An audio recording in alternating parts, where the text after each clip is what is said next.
Good evening, guys. This is me, myself, and Jamie for Punch Boxing. Boxing. How today, Jamie? You good? Yeah, I'm all good. Thanks, mate. Thanks for having me on. Yes. It's been an eventful week of boxing. So where should we start? So, Fury White press conference, the final one. What do you think of it? Interesting. I thought both of them came across quite nervous. I think that was to be expected from Dillian because he's kind of been viewed as the bad guy in all of this, and he was coming into a rival promoter's show. Frank's been quite vocal about him and stuff, so I think he felt like the B-sider, which is understandable why he was nervous. And then for Tyson, who usually just exudes confidence, seemed pretty nervous. Like there was no kind of he wasn't calling him a dosser or anything like that. He wasn't trying to be Very funny. He was respectful and just, peaceful. The whole yeah, very, very conference. relaxed and kind of didn't want to kind of stir the pot at all or anything. Seemed quite cordial, which isn't usually his style. So, yeah, there was a lot to take from it. Let's say that. Yeah, definitely. Were you did you doubt that White would actually turn up to the press conference? Because a lot of people actually, because of the first conference, White being absent and being absent for definitely for the first half of the promotional um part. Were you surprised when White finally turned up and started doing interviews with Sky and BT and Seconds Out? Yeah, well, I had my doubts because obviously he hasn't turned up to anything else, but I did kind of think, he's obviously been abroad for a lot of these things in the past, whereas we kind of knew that he'd have to get here on fight week to actually be here. So I kind of did think, and usually in a contract, you'd stipulate that you have to be there at the pre-fight press conference, whereas everything before has been kind of announcement press conferences and things like that. There's Okay. been nothing where you're usually mandated to go to. So yeah, I sort of had my doubts, but I wasn't surprised that he did turn up in the end. Do you think Frank's done anything like different, offering maybe pay-per-view shares, or if he turns up, if he does, if he actually promotes the fight? I reckon, Frank's done anything to persuade White to come to the conference. I reckon he just, threaten him with lawsuits like usually does, like Frank usually does, for people who mess him around. I don't think he would have needed to do that. I think usually in a contract, I think you usually stipulate that you have to be at the pre-fight press conference unless something comes up or whatever, or it's obscene circumstances. So, and I think because he wasn't there at the kind of pre-fight work, at the open workout and things like that, I think yeah, he just knew that he had to turn up for this one. So Okay, okay. And overall, I was very respectful and peace. Apart from obviously the infamous, John Fury and Dean White, war of words. What do you think of that? yeah, that was for me. It's just a bit like they're trying to get a bit of the limelight and trying to make it all about them. And to be honest, I don't think Dean White's really to blame. I think John Fury sort of started on Yeah, him more yeah. than Unfortunately, John anything. Fury's So got hotted. Yeah, there's a yeah, and listen, he's done it before, isn't he? Where he wants to kind of be the one that's on camera. It's all I said earlier that I feel like he's sort of chasing a prize fighting career that he never really had. Sometimes kind of forgets the shows about Tyson and not himself. But yeah, I yeah, didn't definitely. Trying to particularly like it. live his, boxing dreams for his son. Yes, Hmm. 100%. But luckily, Fury and White calmed the situation down, and then Hmm. there was no drama. There was no aftermath as well. So it was, I respect them for being, gentle, gentlemen. Yeah, Because definitely. easily, gone haywire and, fist phones on. It's definitely come a long way, Tyson. So what, Hmm. in terms of your, because I watched one of your videos with G-Man today. Is your Are you still favoring Fury to beat White by stoppage, or are you swinging to White now, or what's your So feeling? I've been Tyson Fury pretty much the whole way, to be honest, and I'm sticking with that. I think he beats him on points. I feel like he'll come through some rocky moments. Tyson doesn't have the world's most amazing chin, but he does have amazing powers of recovery. So I think Dillian Whyte will get to him at some point in the 12 rounds, and he will be in trouble, and I think he'll go down or whatever. But same with Tyson, he recovers pretty well. He usually turns it up a gear as well when he does get hurt. We've seen it kind of prompt him in the past to box a little bit more switched on. So I think overall, I'm still going to ride with Tyson. But like I was saying to G Man, I did just think that the press conference put a little bit of seed of doubt in my mind because I did think Tyson came across really nervous. And Dillian, although he will be nervous because there's so many people there, there'll be so many eyes on it, really has nothing to lose at this stage. I know he's campaigned for a long time, but most people expect him to lose this fight. Tyson's regarded as the best heavyweight in the world by most people. He really can just go and swing for the hills. And if he knocks him out, he knocks him out. If he doesn't, he doesn't. So there are some doubts there from me, but I Yeah, do do think Fury will win. Yeah, because I watched the video with Love TV Boxing today regarding this prediction. They think like the reason why Tyson's nervous is not Tyson fights have been underdog. Usually he's underdog with Klitschko fight, the Wilder fights, and so on. Well, this is the first time that Tyson's been overall favorite. He's actually the A side, and so Tyson's not used to this. This pressure of him being the favorite and him being in the A side and everything's in his court now. So him to be the man and proper show because I think part of me thinks that Tyson be first being actually underdog, be first people doubting him, while people praising them. So that could be the reason why he's nervous. He's not used to being a favorite when it comes to these big events. Yeah, well, part of me sort of agrees with that. But I do think he was the A side in the Wilder third fight, and I think over in America he's been the A side a couple of times, the Schwartz fight, etc., the Varlin fight, and I don't think it's so much being the A side. I think it's more a case of it's here in London in front of 94,000 people. The occasion, yeah, this event. If you lose, it's much more damning than losing over in America. Like you feel the heat a lot more. AJ's admitted that as well, where losing over in the States definitely didn't have the same sort of heat as losing here in London. So yeah, I think that's probably more the fact of the home sort of setting rather than the A side, B side thing. Yeah, definitely.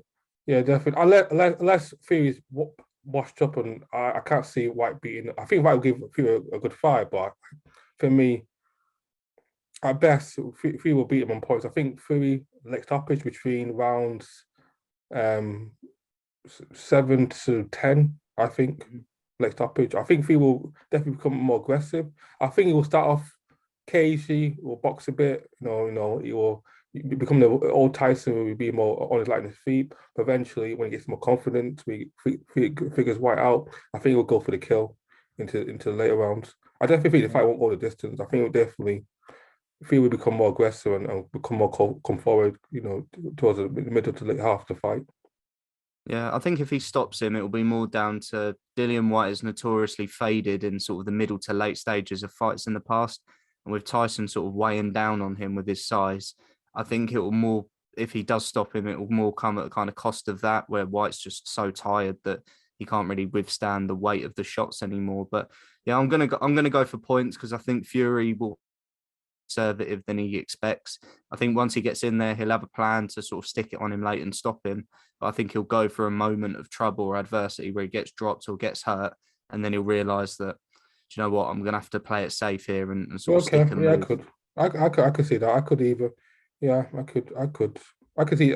Yeah, either late stoppage or points for Fury. I agree, definitely. Those are two I could expect from this fight. Mm-hmm. Okay, I just for me, I can't see. I can't see. I can't see White hitting harder than Wilder, and I can't see AJ hitting harder than Wilder. And Fury's got a tremendous recovery, and genetics. I just can't see White doing why they couldn't by knock him out. That's the only way White can beat Fury by knockout. But I can't see him doing that. Yeah, I've said that. I don't think Dillian Whyte's left hook is bigger than Deontay Wilder's right hand, and I think that's a fact, to be honest. So, listen, he can hurt him, and then if he lands 3 or 4 shots after that and stops him on his feet or whatever, then cool. But I just don't sort of get the notion that Dillian Whyte can finish him with one single shot. I think if anyone was going to do that, it would have been Tyson Fury. Would have been Deontay Wilder, and that didn't happen. So. Absolutely Wilder. So in terms of the undercard, I know a lot of people don't like the undercard. I think it's a weak undercard. But what's your thoughts? Yeah, it is a weak undercard, to be honest. And don't get me wrong, I think a lot of pay-per-view undercards aren't great in this country anyway, but usually you get some young talent on there in like a showcase type fight where you just get to see them sort of display their skills. I think of the Chisora Parker card that wasn't very good at all. You at least had Dimitri Bivol on there. You think of the Anthony Joshua card, you had a Callum Smith on there that produced a brutal knockout. I just feel like they've really missed a trick here and probably spent too much money on the main event. But the fact that, Jared Big Baby Anderson is apparently injured, but like a Joe Joyce or someone like that, and Anthony Yard, just a name in some kind of fight would be way more appealing than David Adelaide and a lot of the names. Add some star power to make it a more juice on the card. I was thinking, I know Yard's waiting for the better be of Joe Smith winner. Why not Anthony Yard fight someone like Jose Burton? Just like a stability fight. That'd be a great fight on the card, or even Danny Dubai. I know Danny Dubai probably might be more tricky. Maybe for Dave Allen, Danny Dubai, Dave Allen made that fight that should have happened a year ago as a stability fight for him. Yeah. Yeah, and like the Anthony Yard thing really for me just baffles me because the Beterbiev Smith fight is in June or July. That's a while away from now. If Yard wants an opportunity at one of them, it'll have to be October, November time. Are you just going to sit Yeah, around I and can't see wait? Yard being active because he hasn't fought since just before Yeah, Christmas with it, after we match. So he'll be inactive for at least 6-7 months now, and I mean, he needs a fight. To keep it ready. yeah, and he's a guy that has star potential. So I don't know why you wouldn't sort of expose him when you have the opportunities to do so. Yeah, But your biggest fight in over 10 years. This is definitely one of his biggest fights since Hey Chisora. yeah, definitely, easily. So definitely. So are you, in terms of your plans for Saturday, are you watching any of the undercard fights? You go straight to the main event. I'll probably tune in because I'm a boxing fan, and as much as I complain about things, I probably do just end up sticking them on and watching kind of half-heartedly. But yeah, the sort of plan is to sort of stay in, watch the fight for myself, and be able to take it in with no distractions. And then Are you yeah, I'll doing probably live streaming? so I'm going to jump on afterwards. I now do a thing called the aftermath show where I go on after a fight and sort of react to it, and people come in and discuss their thoughts on it. So yeah. Okay. What's your thoughts on the Chief Main Support, Isaac Lowe, Nick Ball fight? So that's actually one of the fights that's decent. I mean, the only decent fight on the undercard. Isaac Lowe's obviously more sort of a proven name. Nick Ball, someone that in Liverpool gets spoken about really highly, and has really needed an opportunity like this to break out. And I think he's going to take that opportunity. Isaac Lowe took a bit of a pasting in his last fight against Luis Alberto Lopez. And Nick Ball's talented. I just don't know if he can do the 12-round distance yet, but I do think he's the more talented. But it's a good matchup compared to everything else that's on the card. Yeah, definitely. I'll definitely watch Isaac Lowe, fight Nick Ball fight. On the other card fight, maybe depends how I feel, but I'll definitely watch the chief main event fight. So definitely. In terms of pay-per-view buys, obviously Warren hopes is 1.5 million, which would be crazy. Eddie Hearn thinks we'll do between 600,000 buys. What's your thoughts on the pay-per-view buys? What's predictions? Yeah, so again, I can't claim to have any sort of real insight into this, but just going off what I sort of feel. I know that they're doing pay-per-view over in the US. For me, that won't even do 50,000 buys. By all accounts, it's been dead silent over there in Yeah, there's terms no of the interest in that. promotion. Yeah, definitely for the American boxing channel to have little interest in that fight. Really, there's no Yeah, American fights. If Jay Anderson, for possibly there might be some interest, but fortunately, there's no American fighters yeah. fighting on the card. So I can't see it doing well in America at all. So you're looking at under 50K there, in my opinion. And then here in the UK, I think when you look at this fight, you assume it does a million buys. I think it will probably fall short of that. Main reasons being is I think BT Sport doesn't quite have the power of Sky. I also think they've struggled a little bit with the promotion here. I feel like they've got a couple of things wrong and they've not really sort of maximised the sort of build up for this. You think of like I always think back to massive fights like a Mayweather Hatton and fights like that, where you had a HBO 24/7 series, you had press conferences in the UK and in the US in Yeah, different and cities. Sky News pretty much every day, giving updates on that fight. Sky News, Yeah, Sky machine. News and Um, BT. I know they've tried to promote it on the football and stuff, but it just doesn't have that type of power. I don't think. I've spoke to a lot of casual fans this week, and a lot of them aren't as excited about this fight as I thought many would be, because a lot of them look at this and go, well, I only really want to see Fury Joshua nowadays, so I don't really care. So to put a number on it, I'm going to say sort of a 750 mark. But okay. yeah, I don't see it doing a million. I think when you actually when you Google the list of fights that have actually done a million pay-per-view buys, you can see why they've done a million. This just doesn't quite feel that for me, but Yeah, could be wrong. I agree. I think it does a low 700 up. If it does maybe 900 max, 900 max. Yeah. If it was on Sky, then I definitely think we'll do a million. If it was on Sky, 100%. I do agree with Eddie Yeah. Hearn. This occasion, I think we'll definitely do a million buys Yeah. on if it was on Sky. With Eddie Hearn's promotion and Adam Smith's backing on Sky, this would have 100% done more than a million, but it just hasn't had that push. So Yeah, definitely. And in terms of I know Fury's the guy, the boy cries wolf. A lot of talking on his retirement speech. What's your thoughts? Is this the last hooray for the Gypsy King, or is he back for more? I'm almost certain that he'll fight again. Whether he retires and then comes back, that could be a possibility. But yeah, I would be shocked if the Dillian Whyte fight is his last fight. Part of me thinks he may retire only if AJ loses to Usyk. If AJ beats Mhm. Usyk, then he will fight AJ for the speed 100%. Too much money. There's far too much money in A6 fight for the speed. If AJ beats Usyk in a rematch, if Yeah, Usyk wins, potentially he might sway Usyk just because he may see that he knows the money for it and the speed. It does see maybe as a more challenging threat and not as much profitable. But I yeah, can't see Fury retiring with AJ beats Usyk. yeah. I can't. I I agree. can't. I agree with you on that.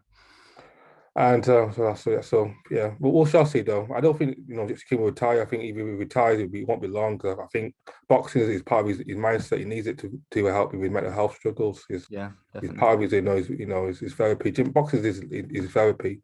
Keeps him Hmm. on the straight and level and fit Yeah. for Fury.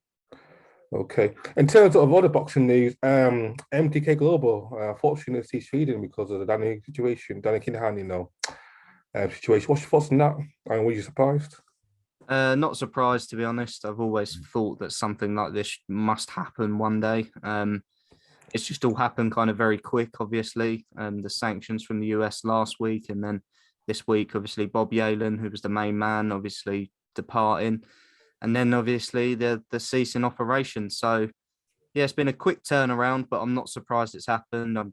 It's correct that it has happened, in all honesty, to be honest, because of you know, kind of how they're sort of fronting the cash for that business is pretty much done through illegal means, essentially, and from a man that's wanted in a Yeah. couple of countries. So Yeah, a lot of boxers, a lot of people are going to be very annoyed. A lot of boxers loved MTK because apparently it's meant yeah, to be a very cheap managing service. Apparently, it's meant to be very cheap. Even if some of the yeah, boxers said it was free, depending on your profile.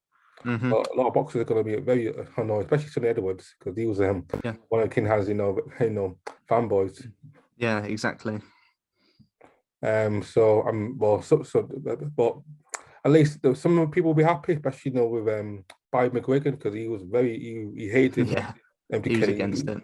He was part of the whole panorama, documentary, and accused them of stealing his fighters. Josh Taylor and what's the other one, Lee McGregor, and as well as Mm. Carl Frampton. So some, I guess, and I'm guessing Eddie and will be happy too because 'cause I think MTK will also a promotion company as well as a management company. Yeah. Well, So Probellum is sort of their promotion. They're sort of their promotion company. So yeah, we had a partner lost the deal.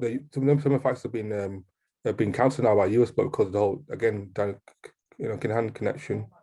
yeah, they've lost their TV deal with Eurosport, and Uh, there's a yeah, card this Friday, and I think that will be it. I and don't see it they'll go bust continuing. soon. They'll go. They'll see. They can't get a new TV deal because boxing you can't make money without a TV deal. You can't. It's Yeah. impossible. Hmm. So again, so we shall see though. I mean, it's interesting times, yeah, interesting times. But I guess Danny Indeed. King has probably ended of his empire, at least in boxing.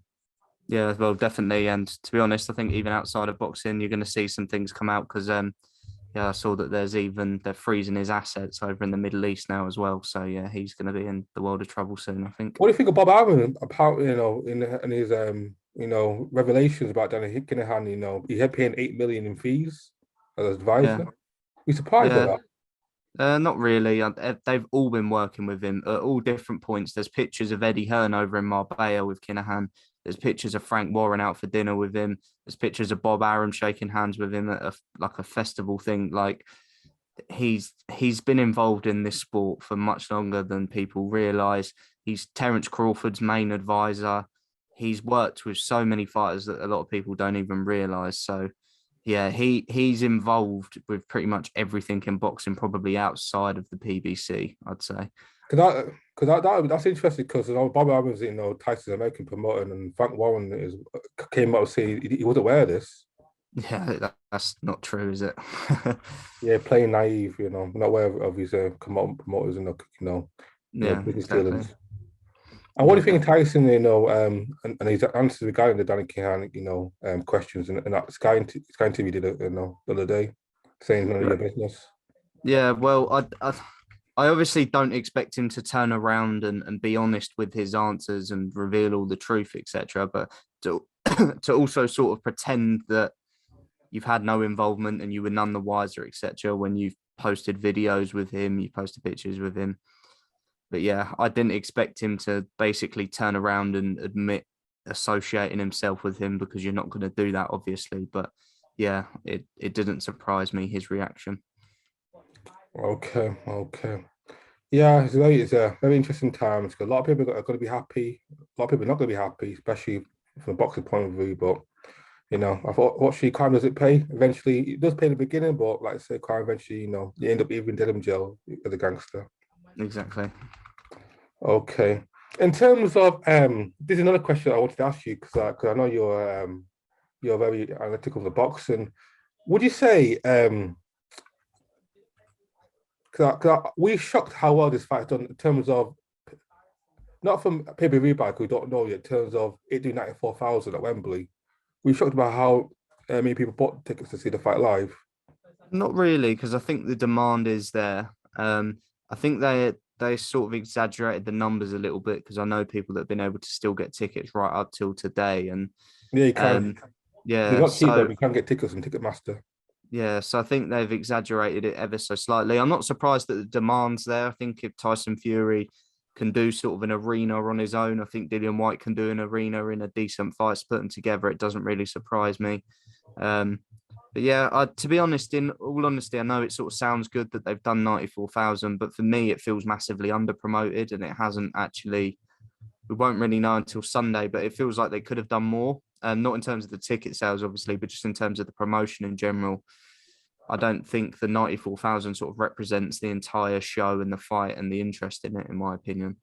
In your eye, does this prove is Tyson in your eyes a superstar? Right? Because there's a question a month ago. Eddie Hearn said to John Fu that your son could have been a bigger star who was signed than me. Does this prove that Tyson Fury is actually a superstar without Eddie Hearn or Matchroom's help? No, he's not. He's not a superstar, because like Anthony Joshua could fight me or you and sell out a decent sized arena. Tyson Fury couldn't do that in this country. And that's just a fact. He's not that type of superstar yet. He has to be in with a Dillian Whyte for He needs a something dance to partner. perform on. Yeah, where he's not an AJ type superstar, and Fury fans might not like to hear that. But if you put Tyson Fury in an arena against Otto Wallin here in the UK, it would not sell out. You put Anthony Joshua, if he'd have had an interim fight like that was being rumored would be Wallin, that would have sold out anywhere, because he's just a superstar. Whereas Fury just isn't. He needs the right partner to sell. So Okay, interesting. Okay, interesting. So basically, this event is as big as White as it is down to Fury. It's down to both basically Fury being a name as well as White being a name. So they both contribute to the success of the fight. So you definitely yeah, don't agree this down all down to Fury and the British fans hungry for Fury to return. no. Homecoming fight. If this was Tyson Fury versus any other heavyweight, apart from obviously outside of White, Joshua, and Usyk, they wouldn't have sold out Wembley at all. Okay, okay. Well, you got a point there. You got a point there. Well, anyways, we shall see. In hopefully in the next week or so, if Fury does a million buys and if he's a superstar, or if we shall see. We shall see. Yep, we'll soon find out. Anyways, so I was just thinking now, in terms of what's your thoughts about last week's event? There's Spence, you guys fight. What do you think of that? Thought Errol Spence was fantastic. I thought it was the best I've seen Errol Spence look, barring that round 6, obviously. But he fought with a point to prove, and it's the first time really in Errol Spence's career where he's genuinely fought like he's got a point to prove. He wanted to beat up and stop Ugas. He'd been saying it all week, and now we see the reason he wanted to do that is because he's actually got his heart set on Terence Crawford, and he's never had his heart set on that fight before. He said he's wanted it. They've had a bit of back and forth. They've spoke about it, but there's been other routes for them to go down. The path is completely clear now. He come out and said it in the interview. He said it on Twitter a load of times already now. I want Terence Crawford. So that's why he laid down a marker with that performance. I thought he was exceptional. I thought Derek James outcoached Ishmael Salas as well. I thought Spence outfought Ugas. it was just the perfect night for him. Obviously, a bit of a ropey moment in the round 6, but I actually think the referee was more to blame for that than anything else. But yeah, Spence really impressed me at the weekend. He did for sure. Yeah, I agree. I definitely very dominant performer. That definitely proved that the car crash as well, the detached retina hasn't affected his boxing ability. Definitely still Spence of old. I still think Crawford beats him, but I don't think he knocks him out. I think Crawford beats him to some points, but we shall see. It's definitely a 50-50 fight. Yeah, it's 50 fight. close. A Yeah, fight I that, slightly lean towards Crawford, but close fight. 5 ages. And the Conor Benn fight, what's your thoughts on that? Was it as a typical, Yeah, I've complained about it a lot. Just I'm never going to rate Conor Benn until you put him in with an actual opponent. Chris Van Heerden has not been a good opponent since 2013, 2012, 2014. Has never been a big puncher, has been highly inactive. Yeah, just an awful opponent. And I won't take Eddie Hearn's word for anything until I see Conor Benn stood across from a live opponent in the ring. Yeah, definitely a typical promotion. Back when Barry Hearn said he's betting his father, really betting Nigel Benn, really? Yeah. Are you sure? Are you not? Are you not on the spoken to someone? I'm not. I Yeah. didn't know because Barry Hearn saying he's betting his father. Like, what are you smoking, Barry? What are you Yeah, smoking? I need some of that. exactly. And and I know Eddie saying he's elite based on what he's elite says who. You only become elite by beating elite fighters. He hasn't been at any one British level. It hasn't been at a Chris Congo or no Mm. Michael McKinson. That'd be a good fight. Michael McKinson would be an excellent fight for Conor Benn. And Yeah, obviously the fight that we all want, David Avanesian. You know, yeah. where do you see Conor Benn fighting next though? Because apparently Eddie said the thing is if he knocked out Chris Van Heerden, which he did, he will actually have a world fight next time. Who do you think it will be? Do you reckon it'll be an Adrian Broner, Mikey Garcia, Antonio Garcia? So I think Mikey Garcia is who they'll try and get. If they can't get him, I think they'll fight Maurice Hooker. I think that fight just hasn't gone. From what I've seen, Hooker is still training. Has kind of been hinting at a big opportunity in the summer. There's been no other names really linked with him. So I think he's sort of on standby if they can't get Mikey. I'm telling you now for a fact, I can put my house on it.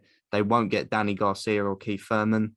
They No, just won't. people see can't stand Eddie Hearn. I'll hear him. No, and Eddie has no track record of delivering PBC fighters, big fights for his guys.